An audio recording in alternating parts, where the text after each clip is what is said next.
store फम चतबा अदगी इसे नोंगाई तब चतबा येंब चतबा मसी अखोई चलगुमसी हंदती सरुक यारगुमसी हाइबा पाउजेल अमदी मसीगी मेसेज मसीगी अपील से तौरकांदा मैनम पायरगा नुंदां वायरमदा अखोई अखोईगी कैरो लेकाईगी लेरक मनुंग दे लमजाव सोक थोकद्रगसु आइगी लेकाई एरिया सिंगसे मसी अखोई मसेन भाप तामिनबगी अदुमलबा मोबिलाइजेशन नत्रगा दुगी अवेयरनेस कैंपेन सिसु तबियु हाइदना कोकोमी माइकेदिगी अपील तौजै ngasi अखोई मैम मरुना कोकोमीना लाउथोकचखिबा अखोईगी मसी नोमगी सिंथा लेपगा संगाई फेस्टिवल हौबनुमिनसी अखोई मैम सरुक यारोय अमदी मसी याफम थोकते हाइबा अखोईगी हिंबगी हक हाना फजना हंजललु संगाई फेस्टिवल दी कोना चामरक तौरसी आय हाइदना अखोई मैमना चंगजिलखिबा मणिपुर मियाम चंगजिलखिबा पेंद्र मियाम चंगजिलखिबा खुंजंग अदुगी सरुक अमोयना हेन पेंद्रबा लमदम मसीगी मरुना अखोई लांजेलोय ओइना लेरबा लांजेनरगा लेरिबा अखोई आईडीपी इचिनिनाव इमा इंदोन मैम अमना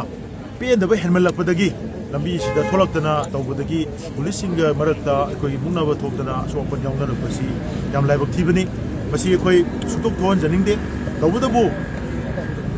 चाही अनि मखाई हेना मखोई फंगबम थोकपा हक लेंगाक लोन असिगी मागी लेंगाक लोन असिनसु पिबम थोकपा इंडिया की कॉन्स्टिट्यूशन असु गारंटी तौबा अखोई फंडामेंटल राइट्स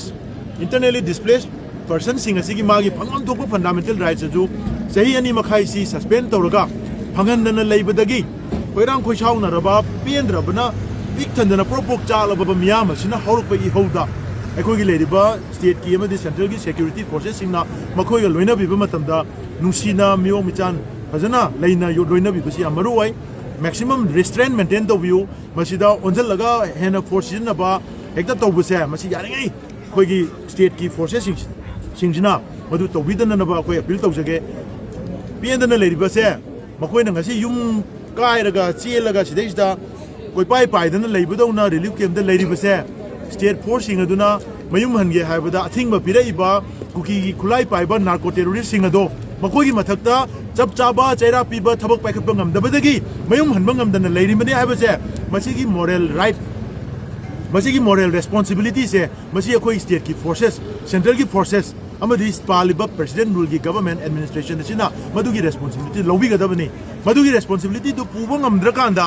सोम लाकंदा पेंदना लौरैबा मिसिंग अदुदा ओंजलगा फुबा चैबा मदि खनाबा मुंगनाबा थोलाकांदा मिजु सावरबनिना अमु मसाना खुद हननरे हनरकांदा सोपन थोकांदा अमु मदुदा अरुम अचुम मरान थिदोंनरगा अमु इंजननबगी पोचे यानिङै मसि तौदनबो होनसी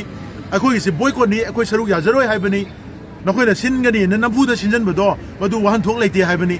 हाइरिबा पोसिंग असिदा आईडीपी चिनाव सिंगनदि अमु पेंदबदगी मोइना अहेनबा खरा तौरकपदो मदु मैक्सिमम रेस्ट्रेन तौरकांदा पुलिसना सिक्योरिटी फोर्सेसना लोइनबदा मदु लोइनबियु हाइबा अपील से तौजगे अदुगा लमदमसिदा लेबिरिबा इदैसा खुदिमक्ता हाइजनिंगबदि अखोइ करम खुनाइनो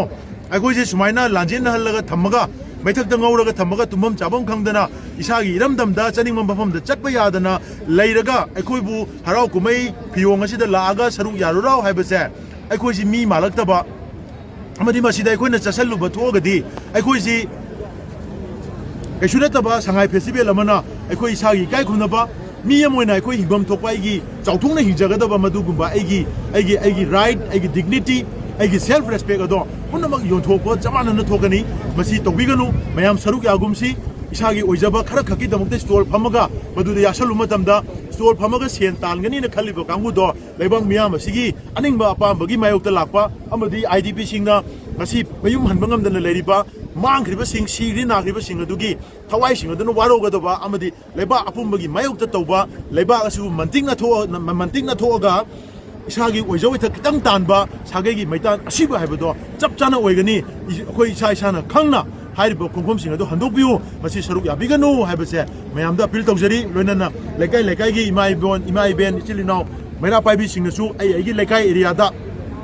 store phamba chataba अदगी इसे नोंगाई तब चतबा येंब चतबा मसी अखोई चलगुमसी हंदती सरुक यारगुमसी हाइबा पाउजेल अमदी मसीगी मेसेज मसीगी अपील से तौरकांदा मैनम पायरगा नुंदां वायरमदा अखोई कैरो लेकाईगी लेरक मनुंगदा लमजाव सोक थोकद्रगसु आइगी लेकाई एरिया सिंगसे मसी अखोई मसेन भाप तामिनबगी अदुंगलबा मोबिलाइजेशन नत्रगा दुगी अवेयरनेस कैंपेन सिसु तौबियु हाइदना कोकोमी माइकेदिगी अपील तौजगे